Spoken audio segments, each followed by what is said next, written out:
दोस्तों शायद आप इस बात पर ध्यान नहीं दे रहे हैं कि भारत में गर्मी नहीं बढ़ रही है, अन्याय बढ़ रहा है। दिल्ली में तापमान 40 डिग्री सेल्सियस से पार हो गया। सड़क पर लोग सिर पर कपड़ा डालकर चल रहे हैं, कोई छांव ढूंढ रहा है, कोई पानी के टैंकर के पीछे लाइन में खड़ा है। ये तस्वीरें आपने जरूर देखी होंगी। इन असली कहानी तस्वीरों से भी ज्यादा खतरनाक है। आज दोस्तों भारत में 57% जिले हीट रिस्क में है और इन जिलों में रहती है 76% आबादी। मतलब साफ है, अब यह मौसम नहीं रहा दोस्तों, यह एक नेशनल क्राइसिस बन चुका है। लेकिन असली सवाल है, क्या ये गर्मी सबको बराबर लगती है? नहीं। एक तरफ एसी वाले घर, कार, बैकअप पावर, जहां गर्मी सिर्फ एक कंप्लेंट है। दूसरी तरफ एक मजदूर, एक डिलीवरी बॉय, एक स्ट्रीट वेंडर जो 45 डिग्री में भी काम कर रहा है। क्यों? क्योंकि अगर वो रुका तो उसकी कमाई रुक जाएगी। इसी को कहते हैं दोस्तों थर्मल इनजस्टिस, जहां अमीर खुद को कूल रख सकता है और गरीब को हीट झेलने के लिए छोड़ दिया जाता है। जरा सोचिए, भारत में 40 से 50 करोड़ इनफॉर्मल वर्कर हैं, जिनके पास पूर्ण होने का कोई ऑप्शन ही नहीं है।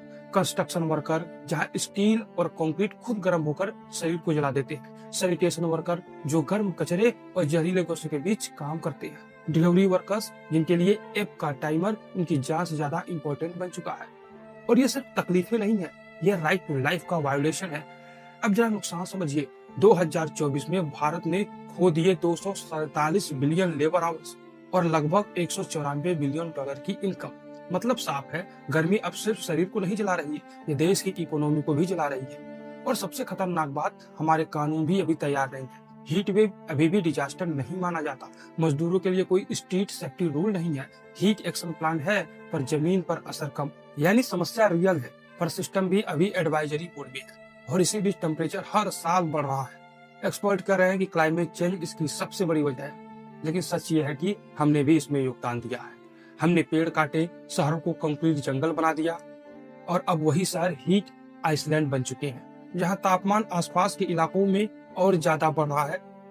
तो फिर आखिर इसका समाधान क्या है? दोस्तों समाधान बहुत साफ है। हीट वेव को नेशनल डिजास्टर घोषित करो। मजदूरों के लिए मैंडेटरी रीसेट टाइम और सेफ्टी रूल बनाओ। हर शहर में कूलिंग सेंटर और फ्री पानी उपलब्ध कराओ। और सबसे जरूरी, राइट टू कूल को फंडामेंटल राइट की तरह ट्रीट करो, क्योंकि ठंडा कोई लग्जरी नहीं है, ये जीने का बेसिक हक है। अगर आज हम नहीं समझे तो आने वाला समय ऐसा होगा जहां गर्मी सिर्फ परेशानी नहीं, एक अस्थायी आपदा बन जाए।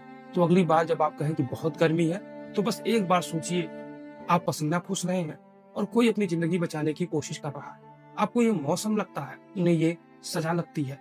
आपके लिए ये गर्म दिन है, उनके लिए जिंदा रहने की लड़ाई है। आप एसी में बैठकर बहुत गर्मी कहते हैं और कोई उसी गर्मी में अपनी आखिरी सांस ले रहा होता है।